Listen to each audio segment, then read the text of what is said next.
Dr. Zakir Abdul Karim Nayak, who is presently the Secretary General of the Islamic Research Foundation in Bombay. Dr. Zakir Abdul Karim, as you can observe, is quite a young man, merely 29 years old, but Alhamdulillah is quite energetic and has sacrificed his career as a doctor only to serve humanity. I wouldn't want to take much more of your time. I now present Dr. Zakir Abdul Karim Nayak. Assalamu alaikum.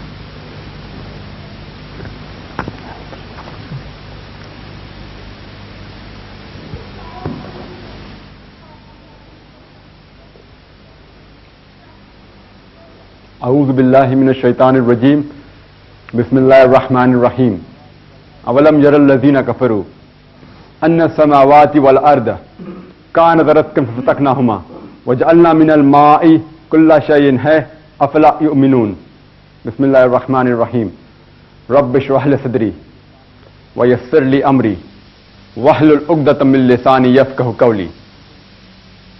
I welcome all of you with the Islamic greetings. Assalamu alaikum wa rahmatullahi wa barakatuhu.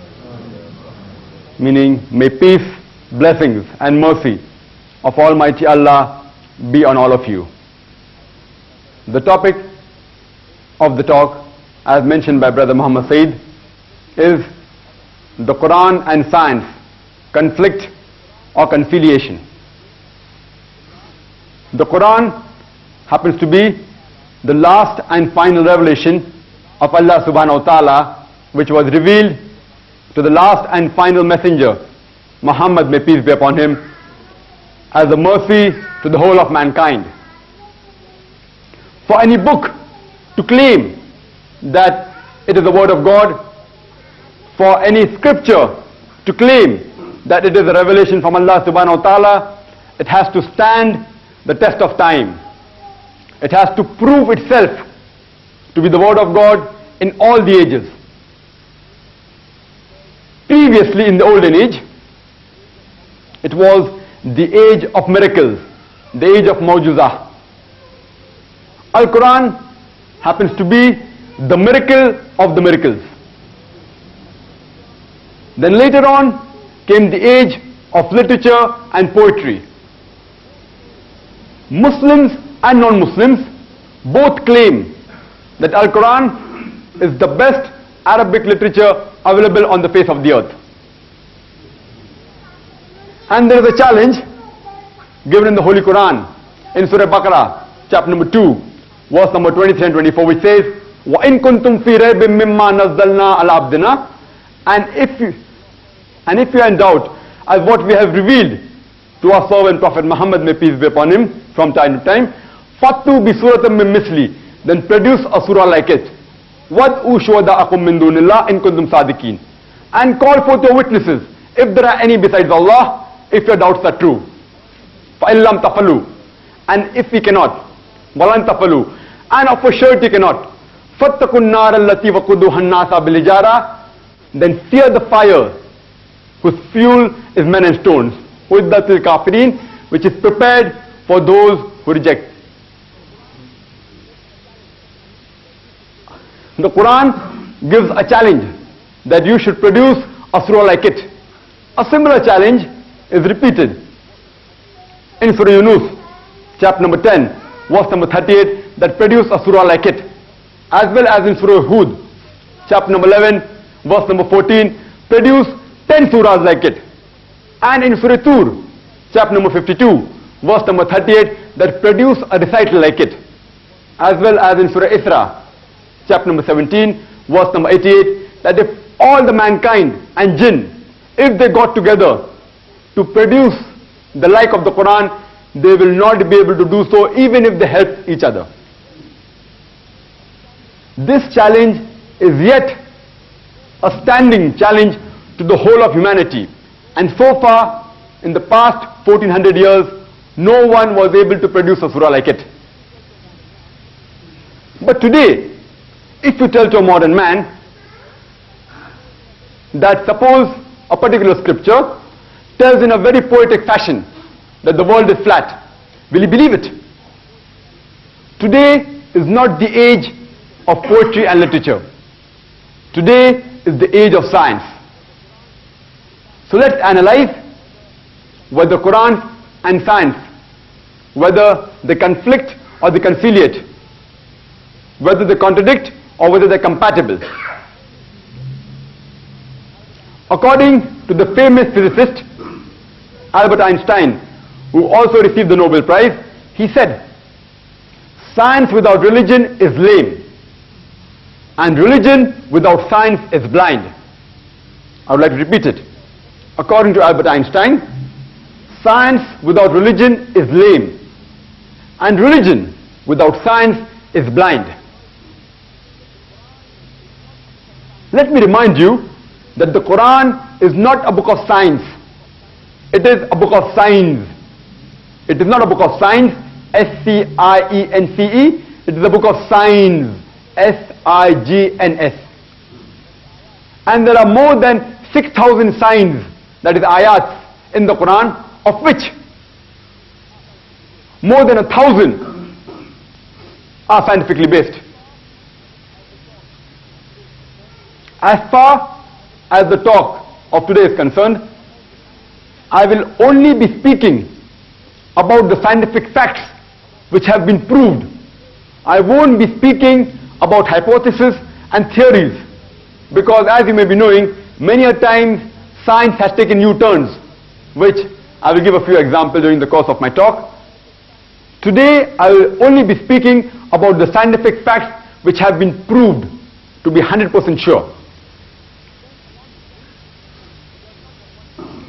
When a non-Muslim who does not have much knowledge about Islam, when he examines the Quran, he does not find in it what he expects to find. He thinks that as the Quran is a very old book, revealed 1,400 years ago, it will be having matter which is outdated. And since it was revealed in the deserts of Arabia, it will be mainly talking about the desert life. The Quran does speak about desert life, but it also speaks about the life at sea. There was one of a Muslim brother who lived in Canada, in Toronto, who gave the Holy Quran to a non-Muslim friend who was a Marine, who was a sailor, who knew nothing about Islam. That non-Muslim sailor, he read the Quran with enthusiasm. And after he completed it, he returned it back to the Muslim friend and said that I believe that your Prophet Muhammad, may peace be upon him, he was a sailor, because the Quran describes the storm in the ocean with very accurate details, which can only be described by a person who himself has been at sea. So the Muslim brother replied, no, Prophet Muhammad, may peace be upon him, he led his complete life in the desert. On verifying, that non-Muslim was so impressed, he said, this book can only be a divine revelation, and he accepted Islam. For that non-Muslim, that one verse was sufficient for him to accept Islam. Some people may require 10 verses. Some may require approximately 100 signs. Some people, even if 1,000 signs are given, they will not accept the truth. So let's analyze whether Quran and science, whether they conflict or they conciliate. Firstly, I like to speak about astronomy. In 1973, a couple of non-Muslim scientists, they got the Nobel Prize for describing the creation of the universe, and they called it the Big Bang Theory. According to the Big Bang Theory, initially there was one mass, the primary nebula. Later on, there was an explosion which gave rise to galaxies, which later formed planets, stars, sun, moon, including our earth. The similar thing is mentioned in the Quran in a nutshell.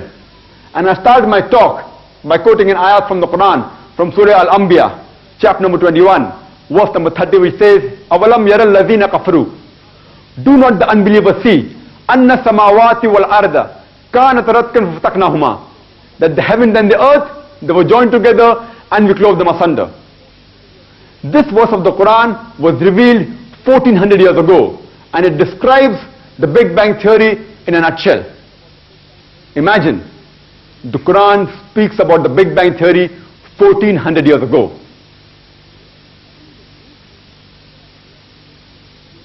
Previously, the European scientists as well as the philosophers, they thought that the earth is the center of the universe.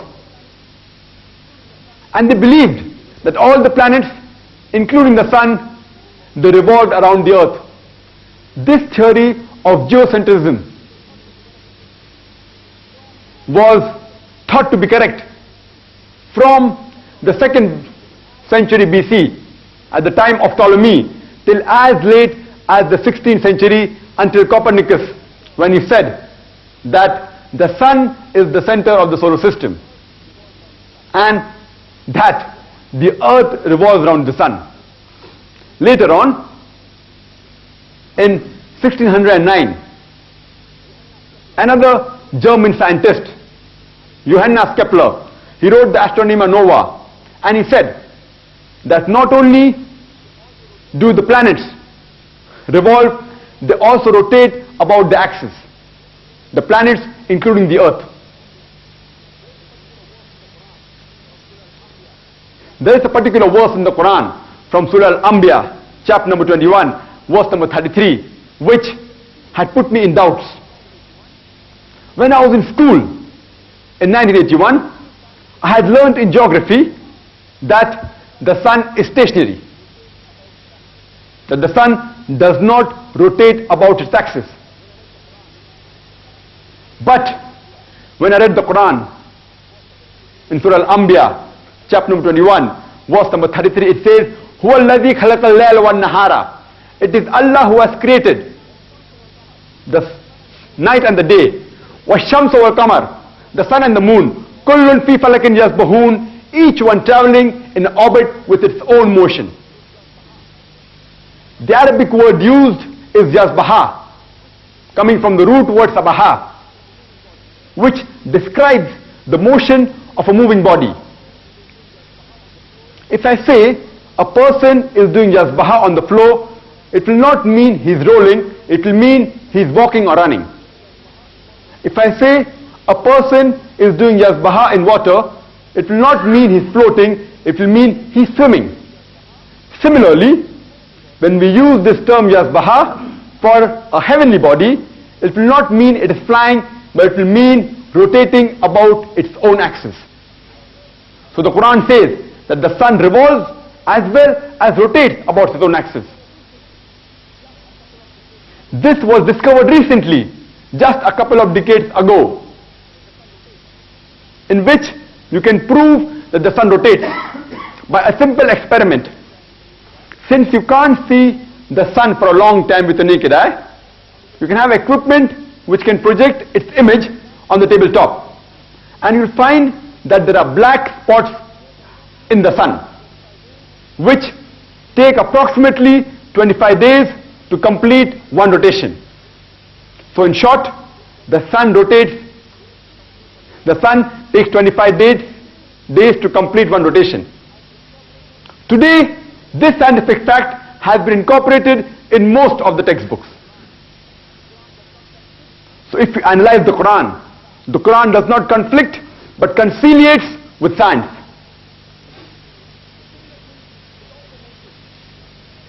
The similar thing is also mentioned in Surah Yasin, chapter number 36, verse number 40. كُلٌّ فِي فَلَكٍ يَسْبَحُونَ. Each one traveling in orbit with its own motion. And that verse also says that it is not permitted for the sun to catch up with the moon, nor the night to outstrip the day. What does the Quran mean that it is not permitted for the sun to catch up with the moon? It means that both the orbit of the sun and the moon, they are different. It's giving an indication to the astronomers that the orbit of the sun and moon, they are different. Quran also mentions in Surah Yasin, chapter number 36, verse number 40, which says, وَالشَّمْسُ قَمَرٌ لِمُسْتَقَرٍ لَهَا, that the sun rotates about its orbit to a place determined. The Arabic word here is mustaqar, means to a place determined, to a time appointed. Science tells us today that the light of the sun is due to a chemical reaction which is taking place since billions of years. And one day this chemical reaction will end and the sun will extinguish it. The same thing the Quran mentions, that the sun is moving to a place determined and one day it will extinguish. And science tells us today that the sun is moving towards a point in the universe which is called as the solar apex, which is there in the constellation of Hercules. And it's moving at a speed of about 12 miles per second. The similar thing about the sun going to extinguish is mentioned in Surah Luqman, chapter number 31, verse number 29, as well as in Surah Zumar, chapter number 39, verse number 5. Previously, the scientists, they thought that the earth was flat. And people, they were afraid to venture too far because they were scared that they will fall over. But they had no proof that the earth was flat. It was just an assumption. In 1597, Sir Francis Drake was the first person who proved that the world is spherical by sailing around it. The Quran mentions in Surah Luqman, chapter number 31, verse number 29, that seest thou not that Allah merges the night into day and the day into night? What is the meaning of the night merging into day? It means that the night gradually and slowly changes into day. And similarly, the day gradually and slowly changes into night. This phenomena is only possible if the shape of the earth is spherical. It's not possible if the shape of the earth is flat. Because if the earth is flat, there will be a sudden change. A similar thing is mentioned in Surah Al-Zumar, chapter number 39, verse number 5, which says, it is Allah that overlaps the night unto the day and the day unto the night. It is Allah which coils the night unto the day and the day unto the night. The Arabic word used here is kawara, meaning to coil, as though a person coils the turban around the head. The Quran says the night overlaps or coils over the day, and the day overlaps or coils unto the night. This phenomena is only possible if the shape of the earth is spherical. It's not possible if it's flat. Previously, we thought that the light of the moon was its own light. But now, after science has advanced, we know that the light of the moon is not its own light, but it's a reflected light.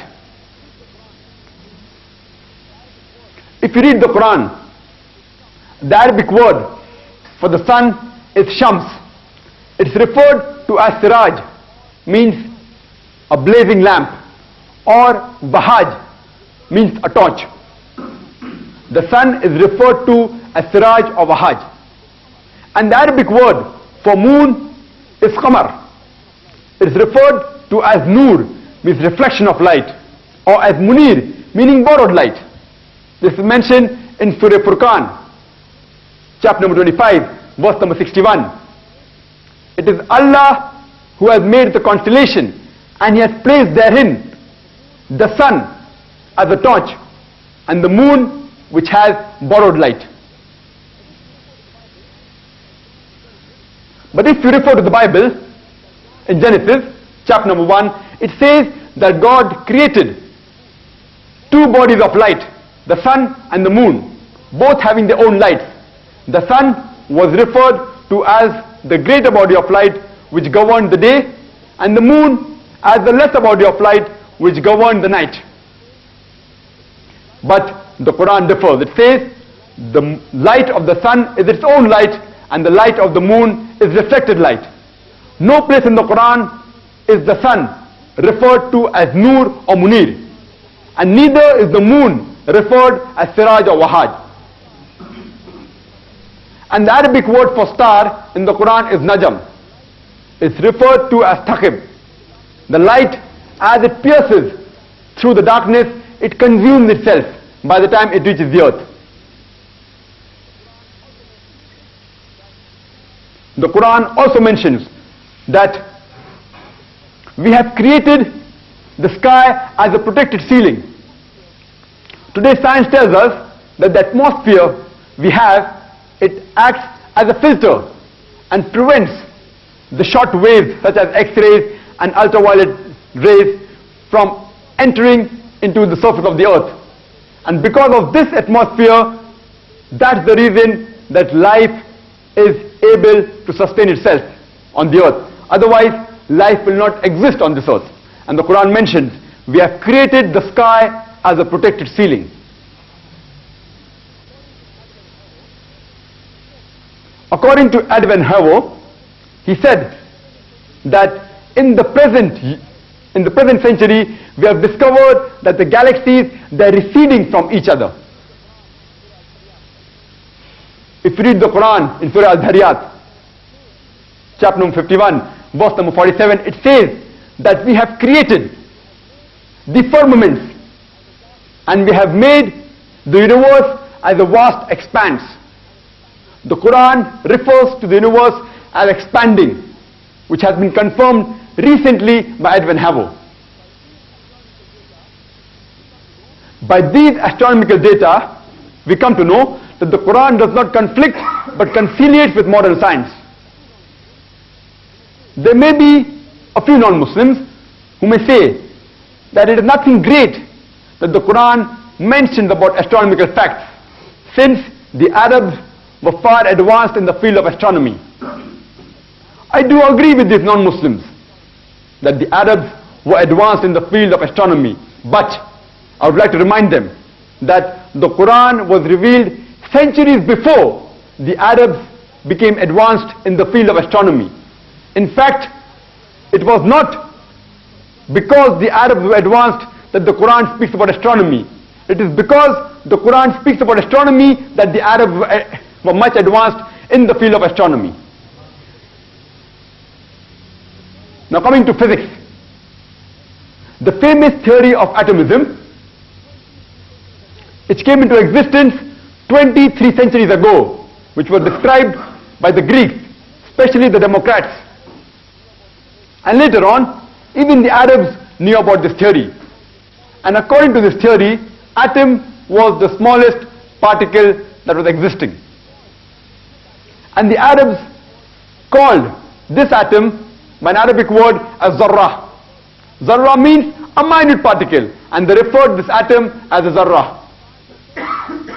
But today, science has further advanced, and we come to know that though atom is the smallest unit of matter, having the characteristics of the element, it too can be divided. So people may think that now the Quran is outdated, since the Quran mentioned in Surah Al-Zalzal that you shall be able to see even an atom's weight of good deed as well as an atom's weight of evil that you do. So people may think the Quran is outdated. But if you read Surah Sabah, chapter number 34, verse number 3, it says that when the unbelievers say that the hour of judgment will not come, tell them, it will surely come by the will of Allah subhanahu wa ta'ala, who has the knowledge of the unseen and has the knowledge of everything as minute as the atom which is there in the heavens or the earth, and even things which are lesser or greater than the atom. So Quran mentions that there are things lesser than the atom. So Quran is not outdated, it is most up to date.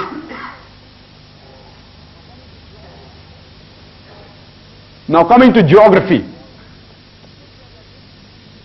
It was in 1580 that Bernard Palissy, he described the water cycle that we know today.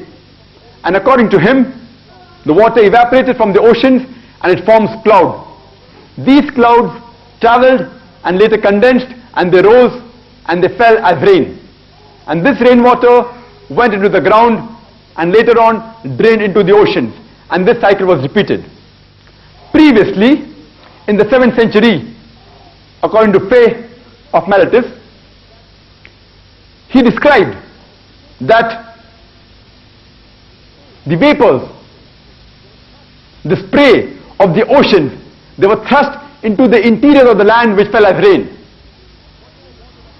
And later on, whatever water that was there present in the land as lakes and seas was due to the thrust of the wind on the oceans. And this water returned into the oceans by a secret passage which was called the abyss. And at the time of the Plato, it was referred as Tartarus. This theory has been proved to be wrong today. But even in as late as the 17th century, people believed in the Descartes theory. As well as in the 19th century, people believed in the Aristotle theory that water collected in the mountain caverns which fed the lakes and seas. But today we know that the water that's present in the lake and the river is due to the rainwater.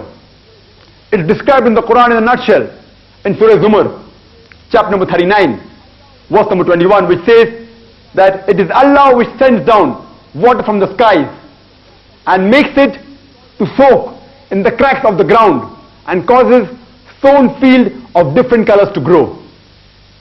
This verse describes the water cycle in a nutshell. A similar thing is mentioned in Surah Rum, chapter number 30, verse number 24, that it is Allah that sends down water from the skies and causes the dead land to live, to come back to life again. It is also mentioned in Surah Mu'minun, chapter number 23, verse number 18, that it is Allah who sends down water from the sky and we make it to store into the ground and we can make it to drain. Again, if you refer to Surah Hijr, chapter number 15, verse number 22, it says that we cause fecundating winds, we cause impregnating winds, and then let water fall from the sky. The Arabic word used here is lawaki, which is the plural of laki, coming from the root word lakaha, which means to impregnate or to fecundate. What is the meaning of the word impregnate? It means that the pollen that's there in the air, it impregnates the cloud and causes the rain to fall. And the other meaning can also be that the clouds, they join together and they combine and cause condensation which causes rainfall. This is also mentioned in Surah Nur, chapter number 24, verse number 43, that we cause the clouds to move gently and cause them to join and then to form a heap, and then we cause water to flow from them. The same verse, Surah Nur, chapter number 24, verse number 43, also says that we cause rain to fall from mountain clouds. Now today, if we go in the aeroplane and we see down, we will see that the clouds appear as mountains. After the science is advanced, we come to know that the Quran does not conflict but conciliates with science. Now coming to the field of geology. According to the recent advances made in the field of geology, we come to know about a phenomena called as folding, which gives rise to the mountain ranges that we have today. the earth that we live on, the surface is solid. But the deeper layers, it is hot and fluid, which is not hospitable for any living life. According to the phenomena of folding, the mountain ranges, they give stability to the earth. The radius of the earth is 3,750 miles. But the surface, the earth's crust, is only about 1 to 10 miles in thickness, which is very thin. That's the reason the earth can shake. And this mountain ranges act as pegs, as tent pegs, and prevent the surface of the earth from shaking. This thing is mentioned in Surah Nabah, chapter number 78, verse number 6 and 7, that we have made the earth as an expanse, وَالْجِبَالَ أَوْتَادًا, and the mountain as pegs, as stakes. The Arabic word awtad means pegs or stakes. So the Quran mentions that the mountains we have made as pegs. The similar thing is mentioned in Surah Al-Anbiya, chapter number 21, verse number 31, that we have made the mountains standing firm, lest the surface of the earth will shake. Means the reason for why the mountains were made is clearly described in the Quran, lest the surface of the earth should shake. Now coming to oceanology. There's a verse in the Quran from Surah Furqan, chapter number 25, verse number 53, which says that it is Allah who has created two bodies of flowing water, one sweet and palpable and the other salt and bitter. And He has created a barrier between them, a partition which is forbidden to be transgressed. The same thing is mentioned in Surah Rahman, chapter number 55, verse number 19, which says that Allah has created two bodies of flowing water and a barrier between them. Now, after the advancement in the field of oceanology, we know that though the salt and sweet water meet, they do not mix. There is a barrier. And the Arabic word used is barzakh. This barrier can't be seen. It is an unseen barrier. The same word barzakh is also used for the interim life between the death and resurrection. It's an unseen barrier, barzakh. This can clearly be seen in the waters of Cape as well as in Egypt when river Nile flows into the Mediterranean Sea, as well as into the Gulf of Mexico, the Gulf Stream, which flows for thousands of miles. It starts from the Gulf of Mexico and goes on the western coast of Northern America and then flows eastward onto the west coast of Europe, from the east coast of Northern America to the west coast of Europe. And throughout the thousands of miles, both the water, sweet and the bitter water, the salt water, though they meet, but they do not mix. And if you're traveling along this Gulf Stream, and if you take water from the left side and water from the right side, you will find that both are different. One is sweet and the other is salty. And even the temperature differs between the two. After science is advanced, we come to know that the Quran does not conflict but conciliates with science. Now coming to the field of biology. I had started the talk by quoting the verse from Surah Al-Anbiya, chapter number 21, verse number 30, which also says, أَوَلَمْ يَرَ الَّذِينَ كَفَرُوا أَنَّ السَّمَاوَاتِ وَالْأَرْضَ كَانَتْ رَتْقًا فَفَتَقْنَاهُمَا وَجَعَلْنَا مِنَ الْمَاءِ كُلَّ شَيْءٍ حَيٍّ. وَجَعَلْنَا مِنَ الْمَاءِ means we have created from water every living thing. وَجَعَلْنَا مِنَ الْمَاءِ كُلَّ شَيْءٍ حَيٍّ. Will they not then believe? Means Quran says we have created every living thing from water. Imagine, this verse was revealed 1400 years ago in the deserts of Arabia, where there was scarcity of water. Who could have believed at that time, in that place in the desert, that every living thing was created from water? Now, after science has advanced, we come to know that cytoplasm, which is the major substance of the cell, consists of 80% of water. And every living creature consists of 50 to 90% of water. If you read the Quran, in Surah Nur, chapter number 24, verse number 45, it says, we have created every animal from water. And in Surah Nur, chapter number 24, verse number 54, it says, we have created every human being from water. Coming to the field of biology, later on to botany.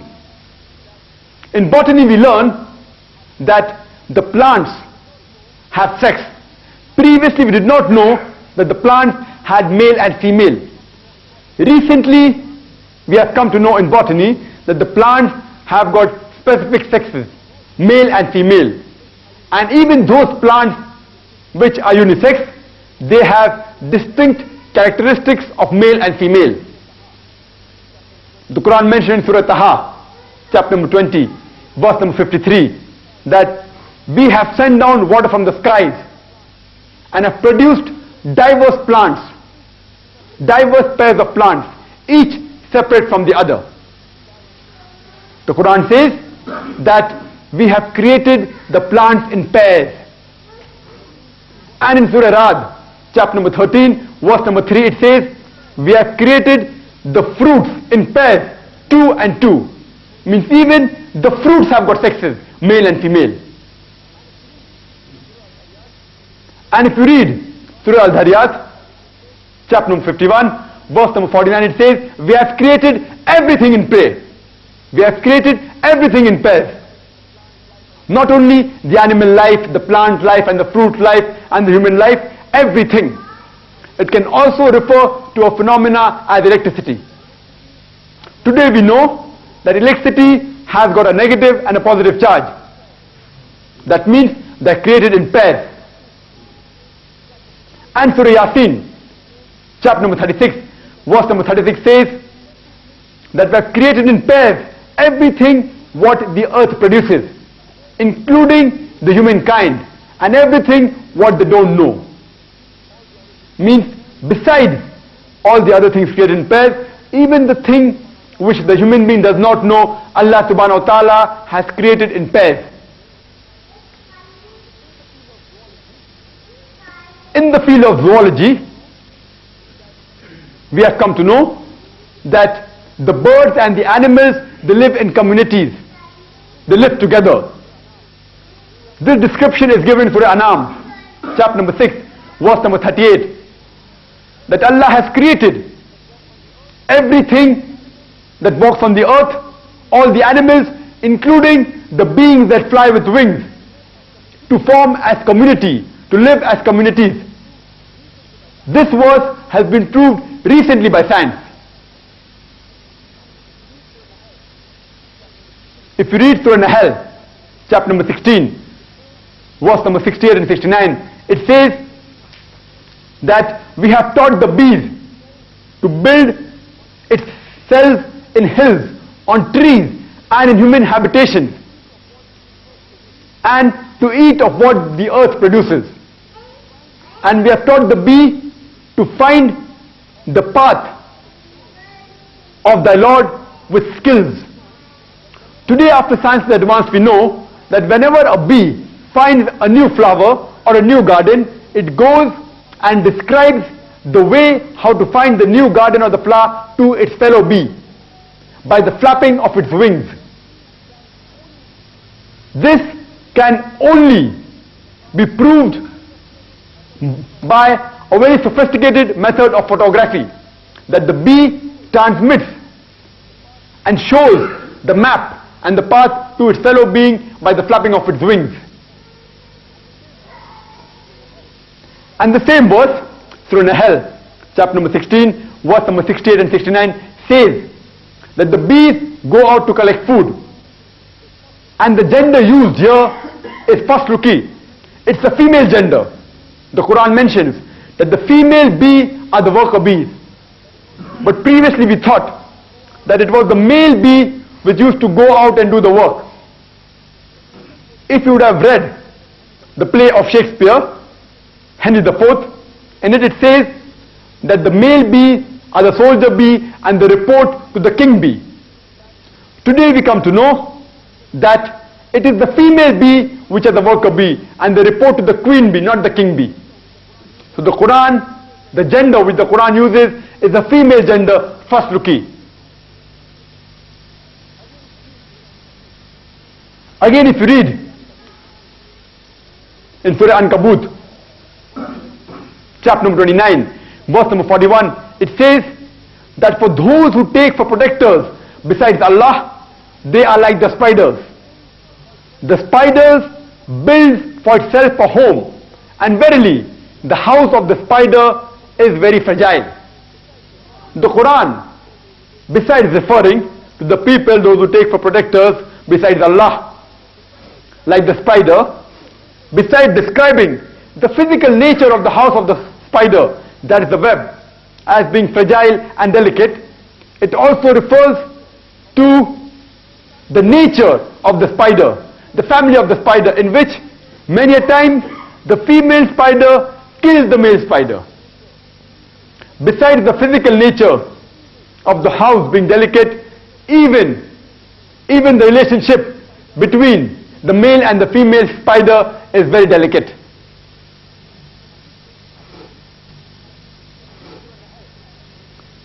If you read Surah Nahl, chapter number 27, verse number 17 and 18, it says that before Solomon and his army marched the hosts of jinns, men and bird.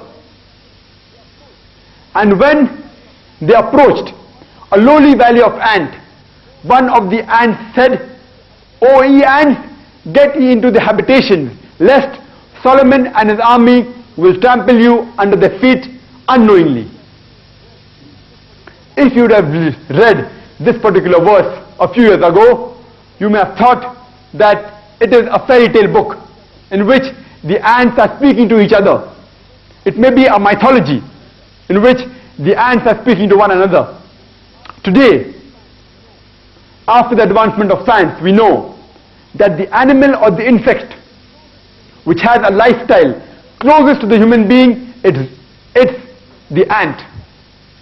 In Surah Nahl, chapter number 16, verse number 69, that from the belly of the bee, we give you a drink of varying colors, in which there is a healing for mankind. The Quran mentions that in the honey, there is a healing for mankind.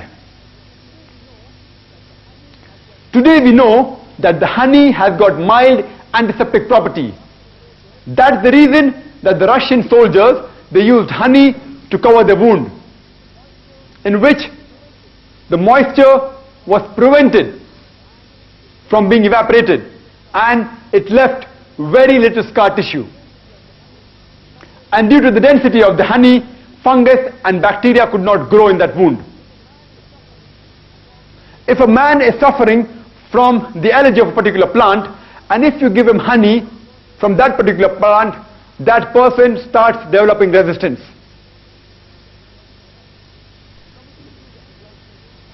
Now coming to the field of physiology, there is one particular verse which is of very much importance in the Quran. It was 600 years after the Quran was revealed that Ibn Nafis, he described the blood circulation. And 400 years after he described, William Harvey made it famous to the Western world. But 1400 years ago, this particular description of the blood circulation is described in the Quran. In short, the food that we eat, it enters into the intestine, and from the intestine it is absorbed into the bloodstream via a complex media, most probably through the liver. And from the bloodstream, these food constituents are transported to almost all the organs, including the mammary glands which produce the milk. The same thing is mentioned in Surah Nahl, chapter number 16, verse number 66. That verily in the cattle is a lesson for you. We give you for drink. We give you to drink from within the bodies, which is coming from the conjunction of the constituent of the intestine and blood, milk which is pure and pleasant. This verse of the Quran describes the blood circulation and the production of milk in a nutshell. Imagine, this was mentioned 1400 years ago. Quran also mentioned in Surah Mu'minun, chapter number 23, verse number 21, that in the cattle there is an instructive sign for you. We give you a drink from within the bodies, and many are the multiple benefits, and of their meat you can eat. The Quran describes the production of milk in a nutshell 1400 years ago. Now in the field of embryology, there were a few Arabs who collected all the data which the Quran mentioned about embryology and followed the instruction of the Quran, which says, if you are in doubt, ask the person who knows. So they took all the matter on embryology and presented it to Professor Keith Moore, who happens to be the head and chairman of the Department of Embryology in the University of Toronto in Canada. And he happens to be one of the highest authority in the field of embryology. And they asked him that whatever the Quran speaks about embryology, is it compatible with the latest discoveries in embryology? Professor Keith Moore had all the verses translated, and he examined them, and he said that most of the matter which the Quran speaks about embryology is 100% perfect. But there is a few data in the Quran which I cannot comment whether it is true or false, because I myself do not know about it. And one of these were the verses from the Quran, from Surah Al-Alaq, chapter 96, verse number 1 and 2, which says, Ikra bismi rabbika alladhi khalaq, khalaqal insana min alaq. Read, recite, proclaim in the name of thy Lord who created man from something which clings, a leech-like substance. So Professor Keith Moore said, I do not know whether the embryo in the initial stages looks like a leech or not. So he went back in his laboratory, and under a very powerful microscope, he examined the initial stage of an embryo and compared it with a photograph of a leech. And he was shocked at the striking resemblance of the two. Later on, Professor Keith Moore, whatever additional knowledge he acquired from the Quran and from the Hadith, he added into his book, The Developing Human.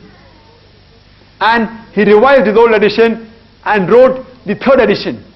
And he got the award for the best medical book written in that year by a single author. And this book was later on translated into several languages of the world.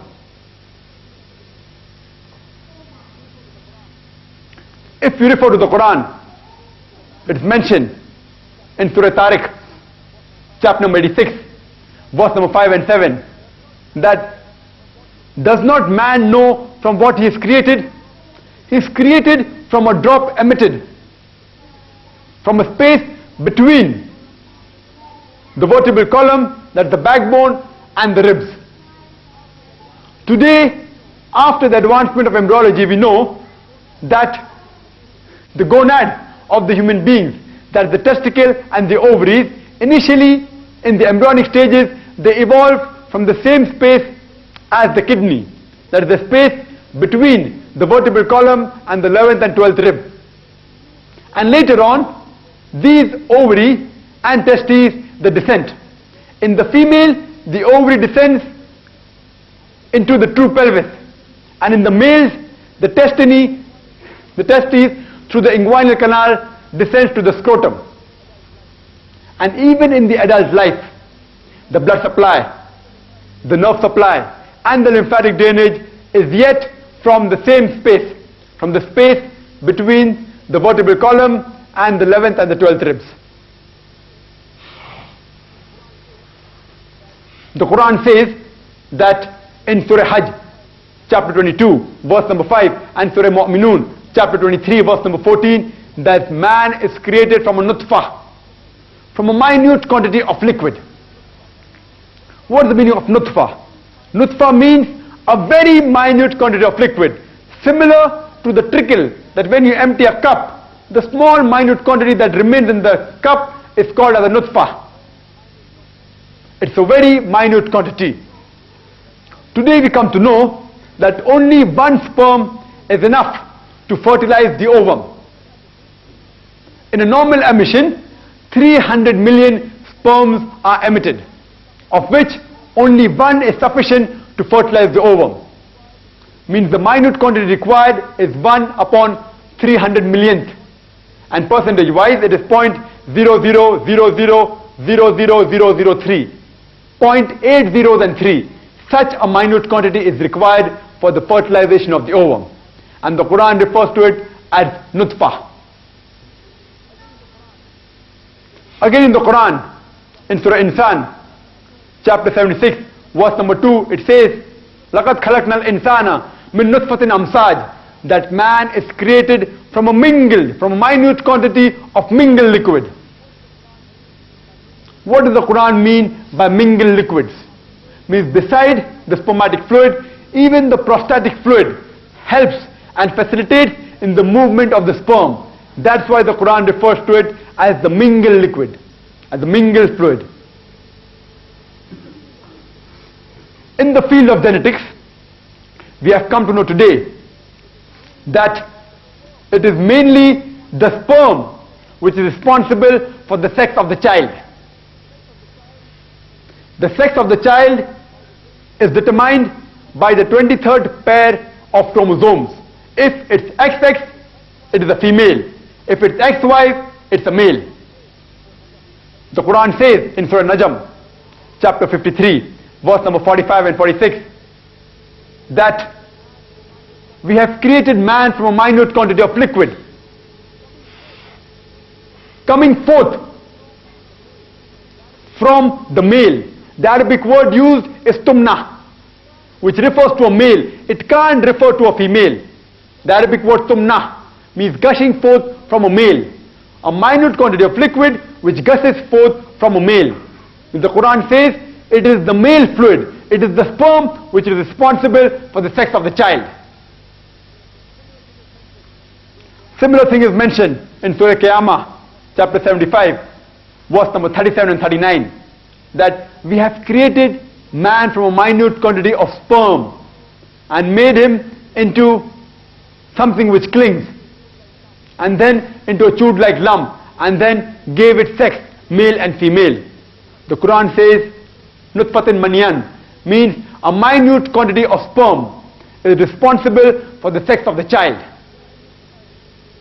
In our Indian society, we normally have the mother-in-laws that when they want a son, and when the daughter-in-law gives birth to a female child, they normally blame the daughter-in-law.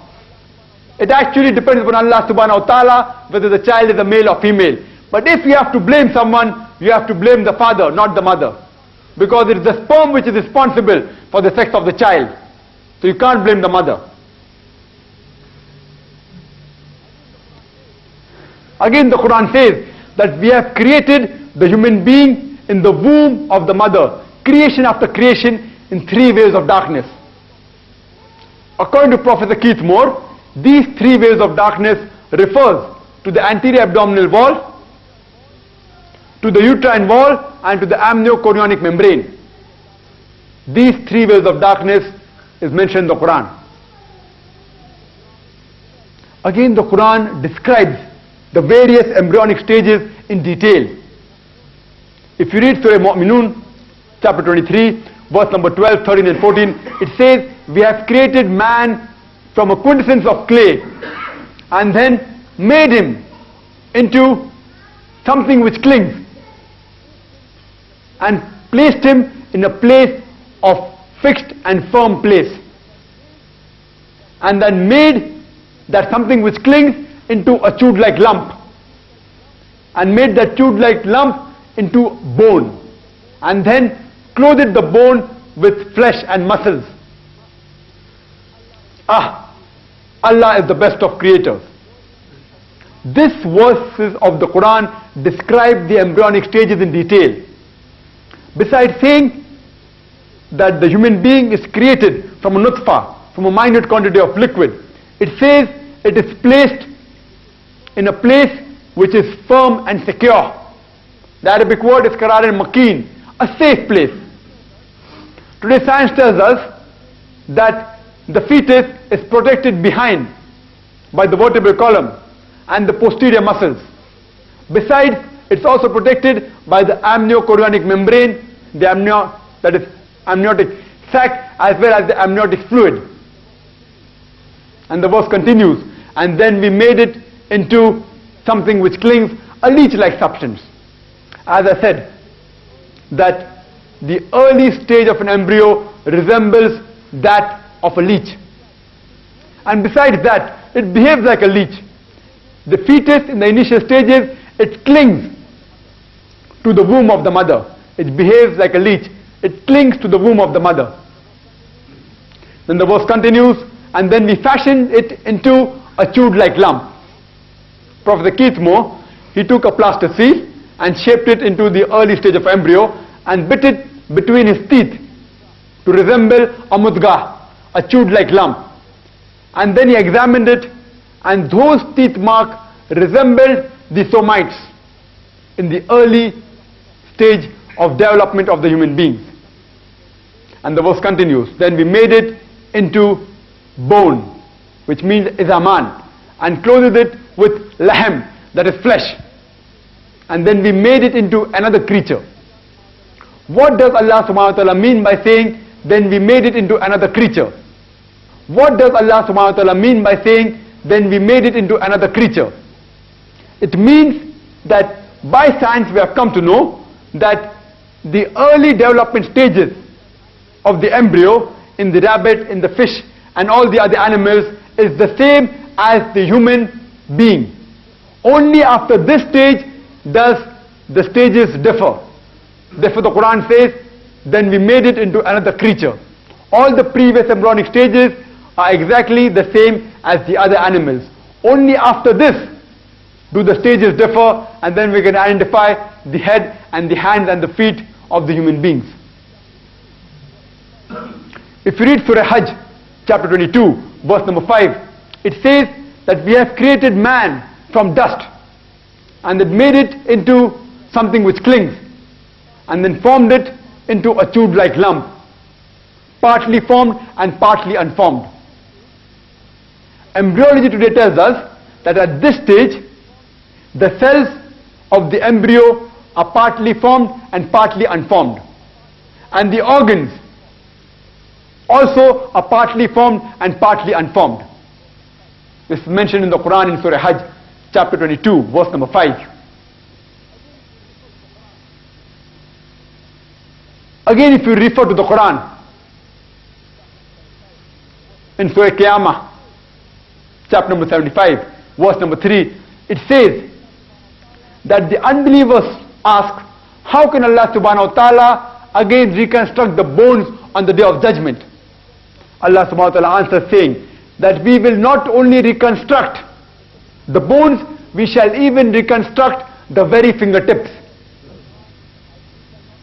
Why does Allah refer in the Quran as we shall not only reconstruct the bone, even the fingertips? In 1880,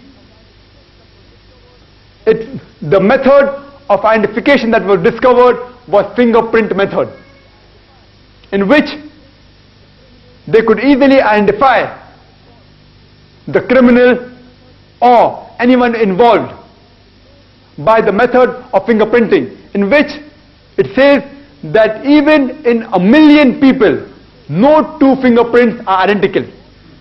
So the Quran says, we shall not only reconstruct the bones, we shall even reconstruct the very fingertips.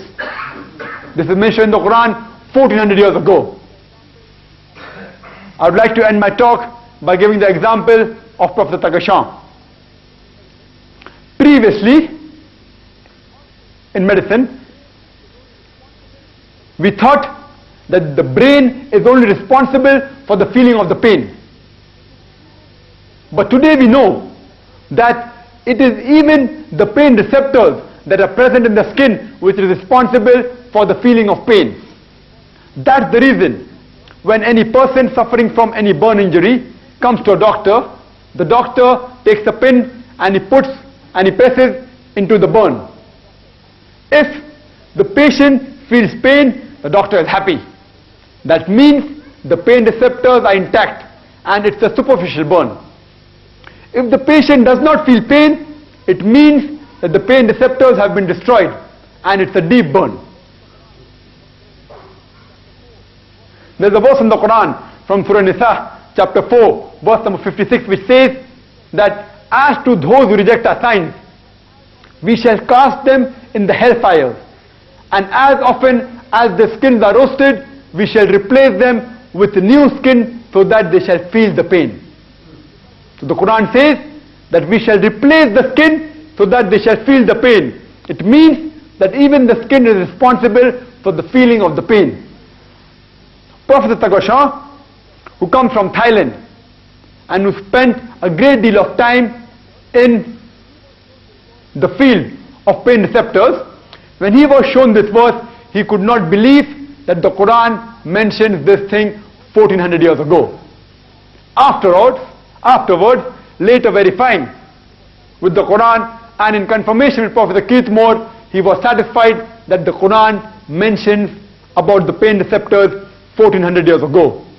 He was so impressed that in the conference which was being held in Cairo on the scientific science of the Quran and Sunnah, he accepted Islam in the conference and said, Ashhadu an la ilaha illallah wa ashhadu anna Muhammad Rasulullah, that I bear witness that there is no God but Allah and Prophet Muhammad, may peace be upon him, is the messenger of Allah. Wa akhir da'wana alhamdulillahi rabbil alameen.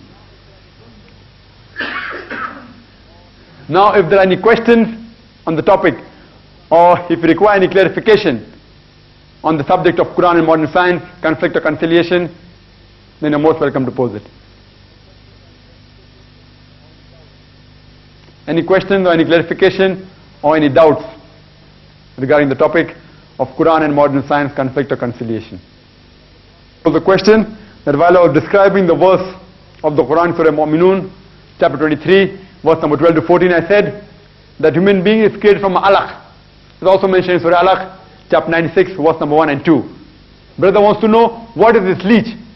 The leech is a sort of an insect which you find, it is black in color. It is long and oval and it's called as a bloodsucker. And when it gets attached to the skin, it sucks the blood. And it's very difficult to remove it. So the Quran says that in the initial stages, the embryo looks like a leech. And when you observe the shape of the initial stage of the embryo, it resembles that of a leech. And besides the shape resembling that of a leech, even it behaves like a leech, it clings. The fetus in the womb of the mother clings to the uterus in the same fashion as a leech clings to the human body. Hope that answers the question. That brother has asked me a question that when the child is in the mother's womb, does the hearing come first or the sight? Since I had to end the talk very early, I did not mention many scientific points mentioned in the Quran. If you read the Quran in Surah Sajda, chapter number 32, verse number 9, it says, it is Allah who gives the hearing, the sight and understanding and feeling. Similar thing is mentioned in Surah Insan, chapter 76, verse number 2. It is Allah which gives the hearing and sight. So Quran says, first comes the hearing, then comes the sight. By medical knowledge we come to know today that the ear is the first sense that comes in the embryo, in the fetus of the human being. And by the 5th month of pregnancy, the ear is developed. And the eye splits open by the 7th month of pregnancy. So Quran confirms with the medical knowledge we have today. First comes the hearing, then comes the sight. Hope that answers the question. Yes, from the sister side, any questions?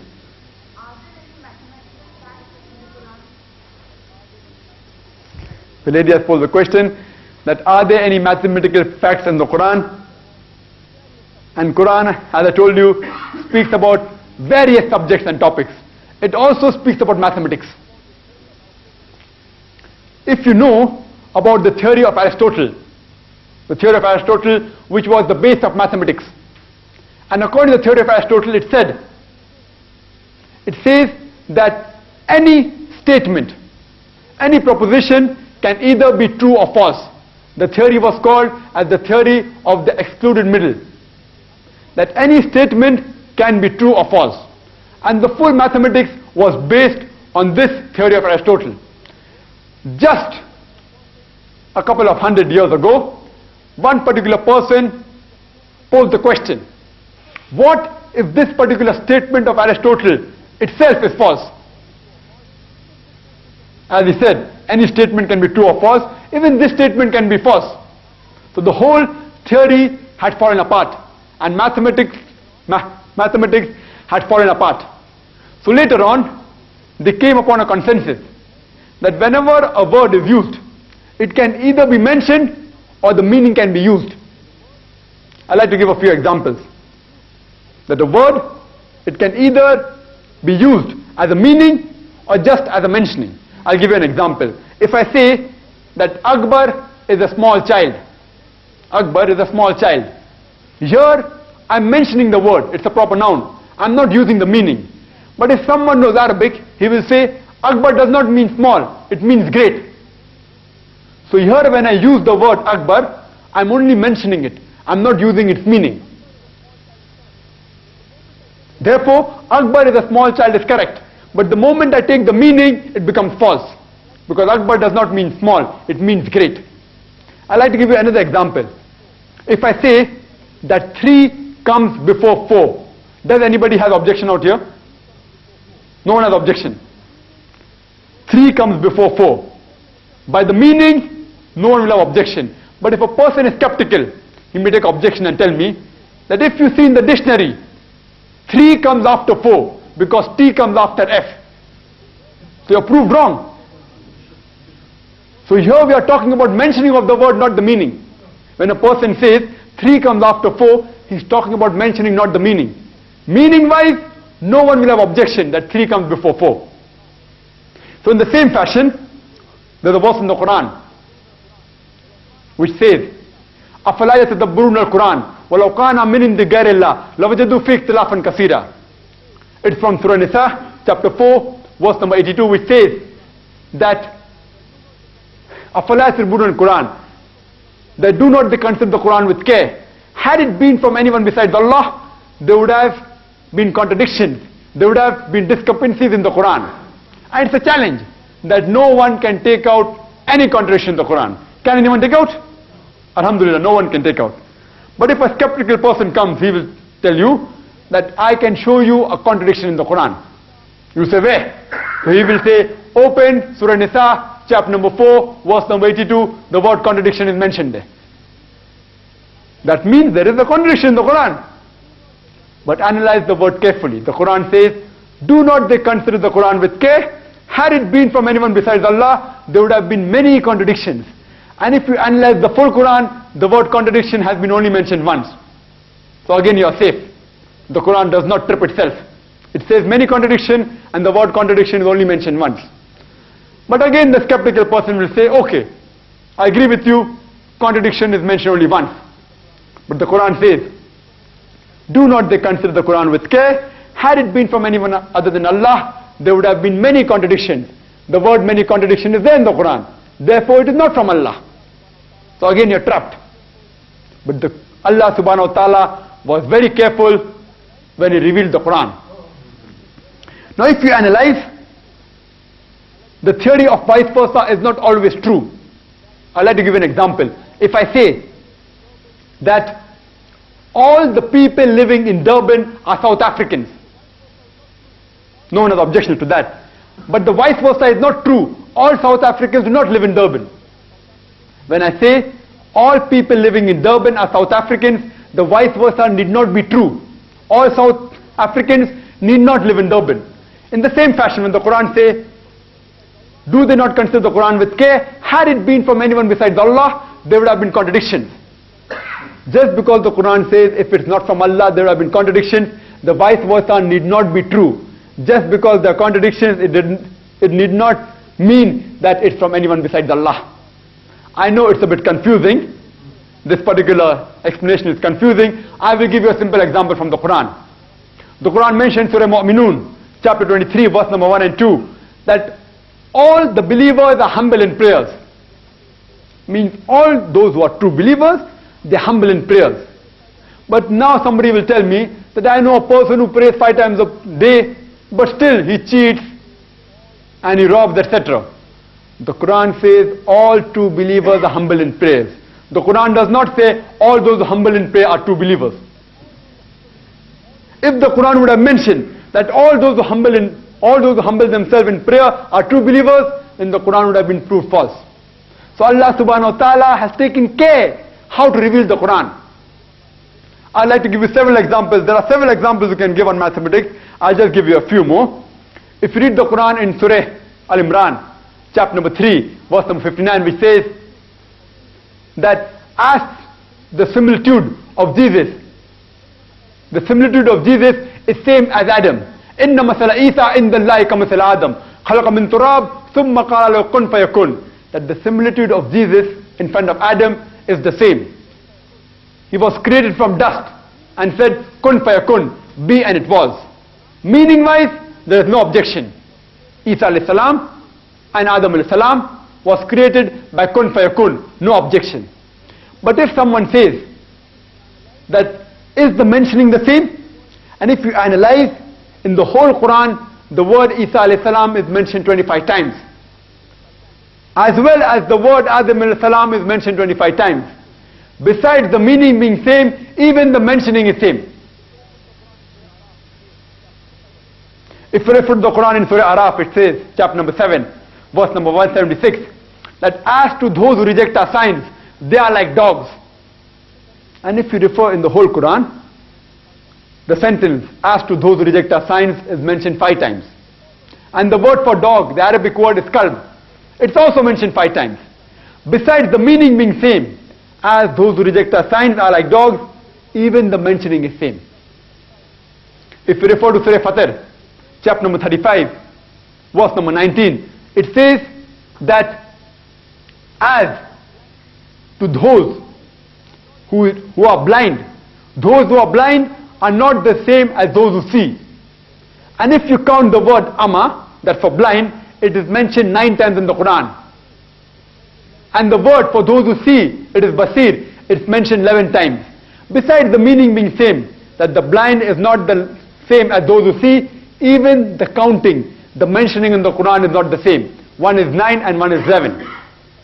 And the verse continues in verse number 20 of chapter number 35. It says that the depths of darkness, that the word zulumat, is not the same as light, that is nur. And if you count, zulumat has been mentioned in the Quran 23 times, besides the meaning being same. And the word nur has been mentioned 24 times in the Quran. I mean, besides the meaning being same, even the mentioning is same. So the Quran is very carefully, it has been mathematically coded. And the wonder of the Quran is, besides the mentioning being same, I had quoted a verse from the Quran from Surah Imran, chapter number 3, verse number 59, that inna masala Isa inda Allahi ka masala Adam, khalaqa min turab summa qala kun fayakun.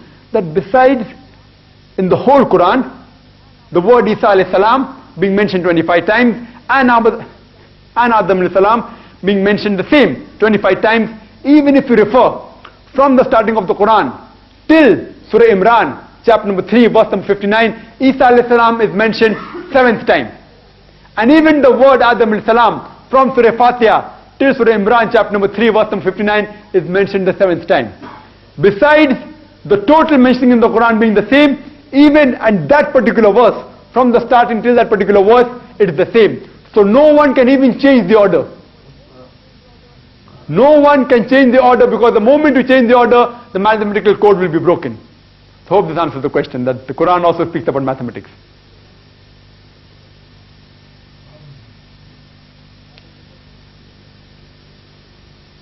Are there any other questions? The lady has posed a question that in the Quran it is mentioned that the two east and two west. She is referring to an ayat from Surah Rahman, chapter number 55, verse number 15 to 17. It says that Allah subhanahu wa ta'ala is the Lord of two east and two west. But today we only know of one east and one west. So isn't the Quran conflicting with science? Science tells us that from the point where the sun rises, it's called as due east. And the point where the sun sets is called as due west. But science also tells us that only on 2 days in the full year, that's during the equinox, that the sun exactly rises from due east and sets exactly in due west. In all the other days, it either rises north or south of east and sets either north or south of west. And if you analyze, in the summer solstice, that's 21st or 22nd of June, the sun rises from one extreme of the east. And in the winter solstice, that's the 22nd or 23rd of December, it rises from the other extreme of east. So the Quran refers that throughout the year, the sun keeps on rising from different points and as well as sets in different points.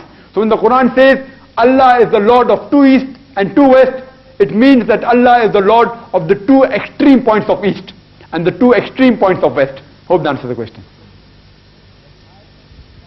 Brother posed the question that has science analyzed that the first creation of Allah subhanahu wa ta'ala is light, Noor. In fact, if a person goes too much into science, normally people think he becomes an atheist. So scientifically, there is no proof as such amongst the scientists about the existence of Allah subhanahu wa ta'ala. But with the help of the Quran, we can very easily prove the existence of Allah subhanahu wa ta'ala. And according to a famous scientist, he said that if you have little knowledge of science, it makes you an atheist. But if you have in-depth knowledge of science, it makes you to believe in Almighty God.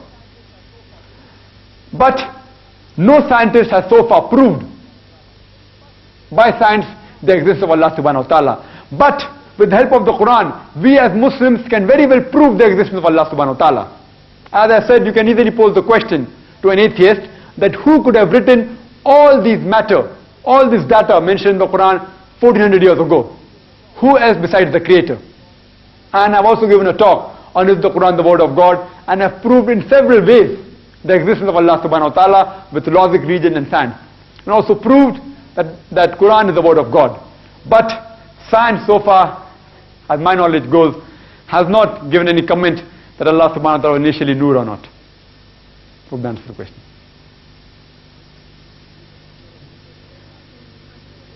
I believe the sisters are more interested in science than the brothers. They ask me more questions. The sisters pose the question that how can you prove regarding Darwin's theory? Because according to Darwin's theory, man was created from ape. And this contradicts with the Quranic philosophy. The Quran says that the first man to be created was Adam alayhi salam, and but naturally was not an ape.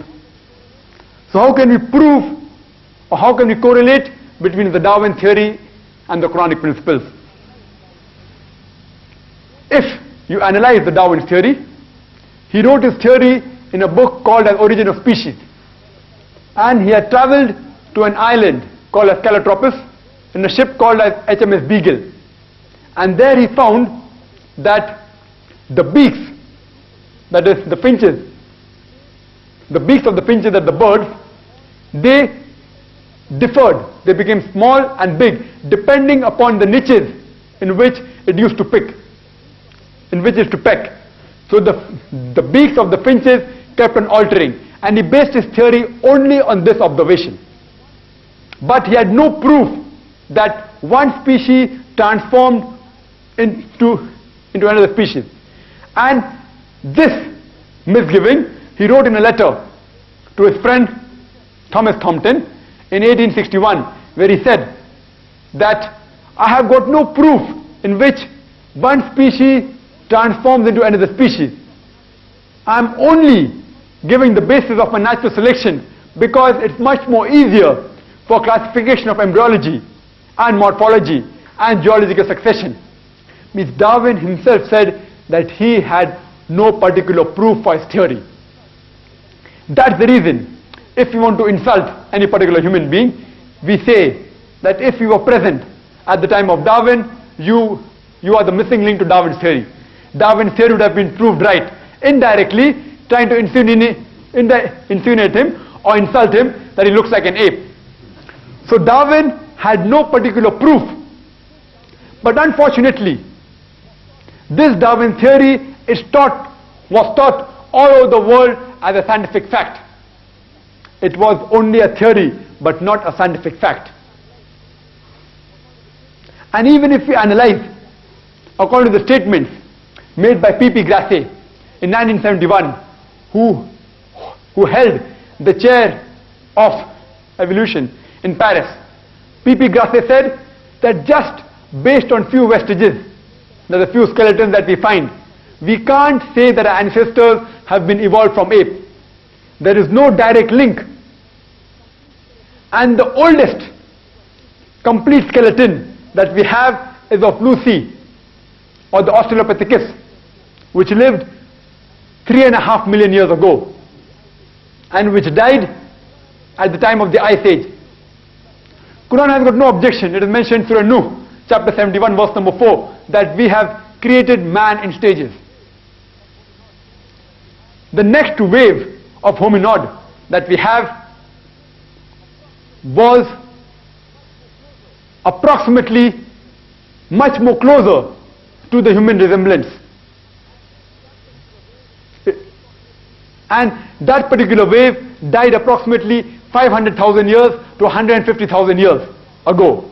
Later on was the Neanderthal man, the third wave,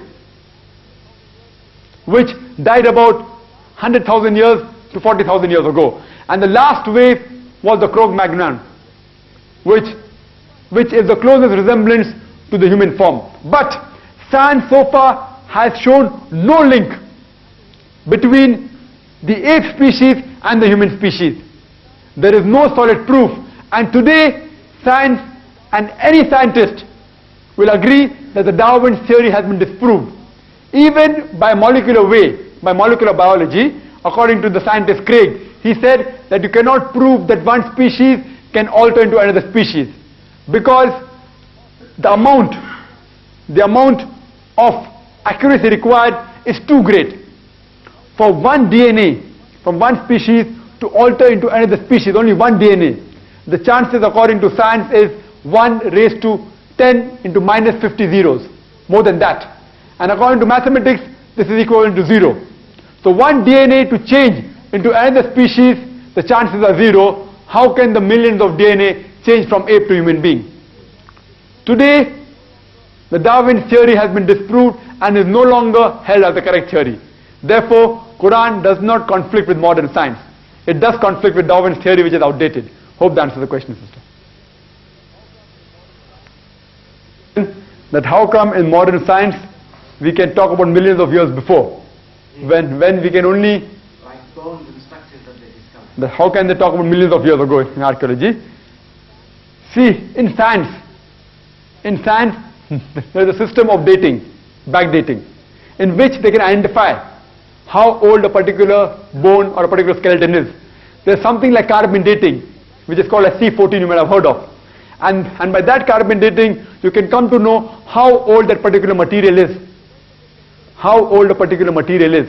So when they get the skeleton, and if they do carbon dating on that skeleton, they can identify plus minus 50 years that how old that particular skeleton is.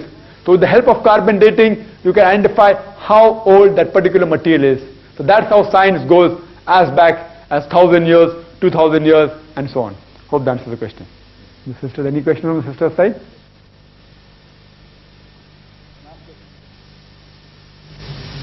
Last question we can entertain.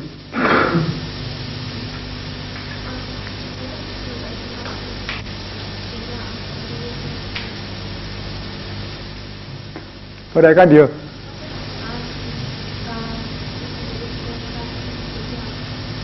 about hereafter.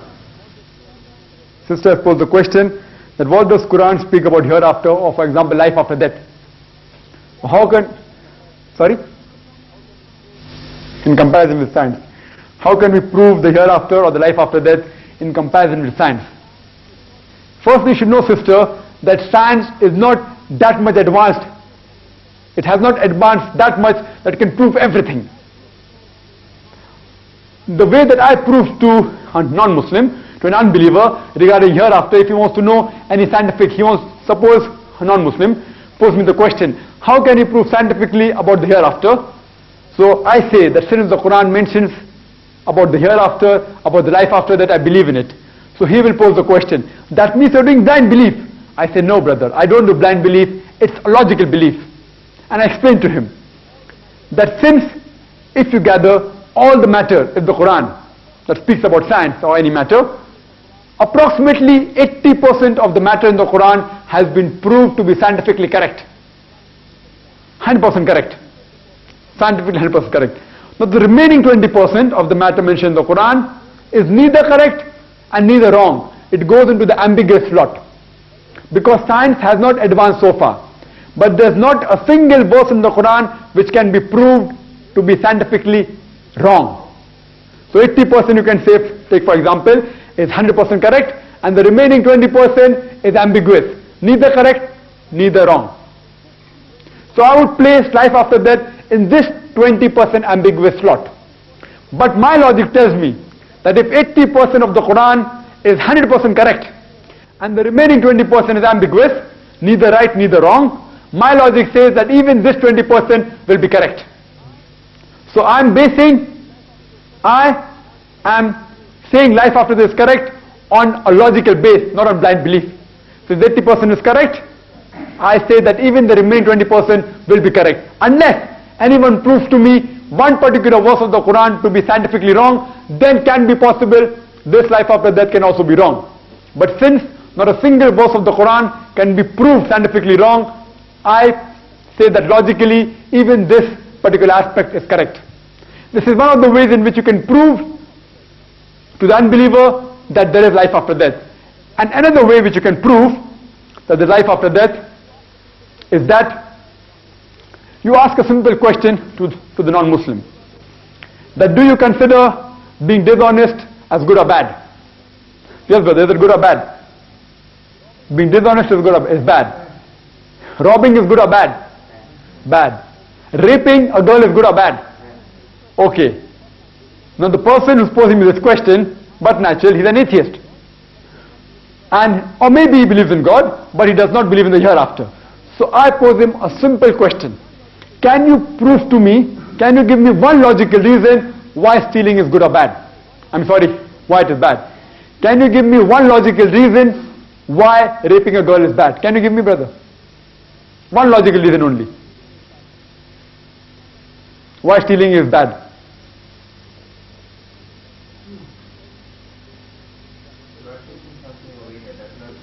That's what brother's point. He said that you're taking something from someone who does not belong to you. It does not make a difference to me. No, the person that owned it, maybe he worked very hard for it and gained it. It does not make a difference to me if I'm robbing somebody's money, as long as I'm gaining out of it. Suppose if I rob somebody's wallet, and if I get 1,000 rand, I can have a good luxurious dinner and I can enjoy life, correct? I'm least bothered whether it is causing harm to the person I'm robbing. Give me one logical reason why it is bad. For me it's not bad. See, I'm gaining because you as a person, you do not believe in God, or you're atheist. Or at least you do not believe in the hereafter. So for me, if even I do not believe in the hereafter, I feel robbing is good. Give me one logical reason why it is bad.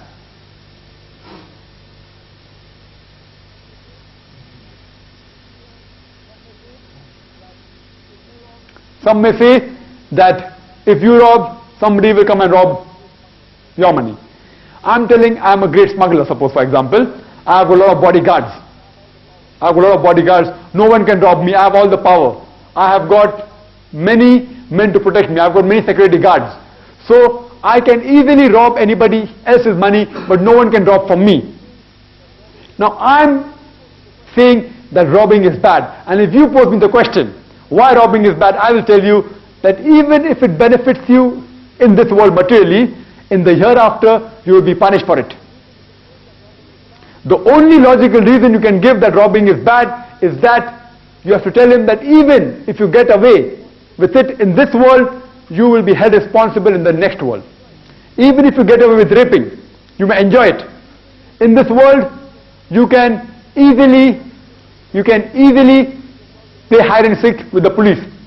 You can dodge the police. If you're caught, you can easily bribe the lawyer. So maybe in this world you will benefit materially, but surely in the next world you will be held responsible.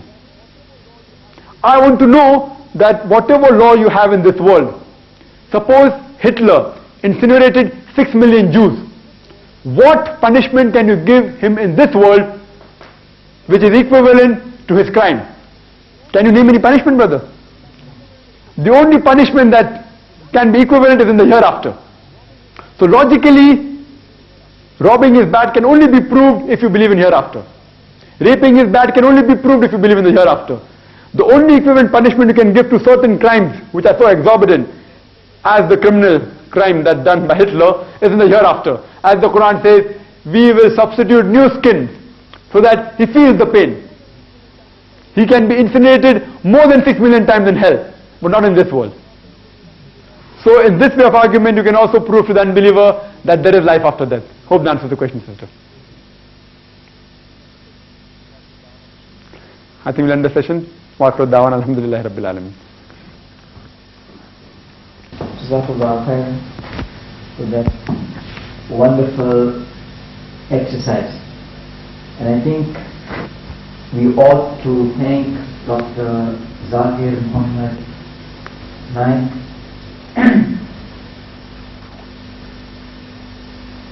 a great deal. In fact, he has actually strengthened our iman, because philosophically speaking, an action can only be said to be good if the result is good, or it can only be said to be bad if the result is bad. And how are we as mortals to guarantee as to whether that action that we are going to perform is either good or bad? But really speaking, if we rely on a source who possesses comprehensive knowledge, then of course we can safely say that whatever line of action we take, the result will obviously be a good one. And of course, knowledge of that time can only be found in the Holy Quran. As the Holy Prophet Muhammad sallallahu ta'ala alayhi wa sallam rightly stated, Inna Allah yarfa'u bihadha al-kitab aqwaman yada'u bihi akhirin. That Allah raises many by means of this kitab, and He causes many to fall by means of the same. I should thank one and all for spending a great deal or great amount of your time.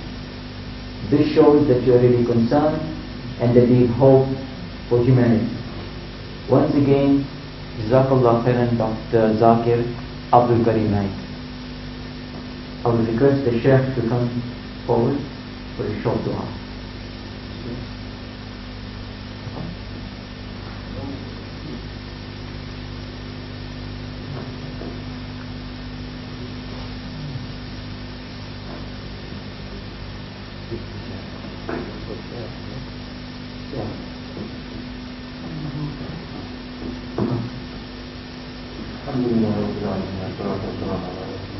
محمد وعلى وصحبه اجمعين. ربنا اتنا في الدنيا حسنه وفي الاخره حسنه وقنا عذاب النار. ان الله وملائكته يصلون على النبي يا ايها الذين امنوا صلوا عليه وسلموا تسليما. صلى الله على سيدنا محمد وعلى اله وصحبه وسلم برحمتك يا ارحم الراحمين.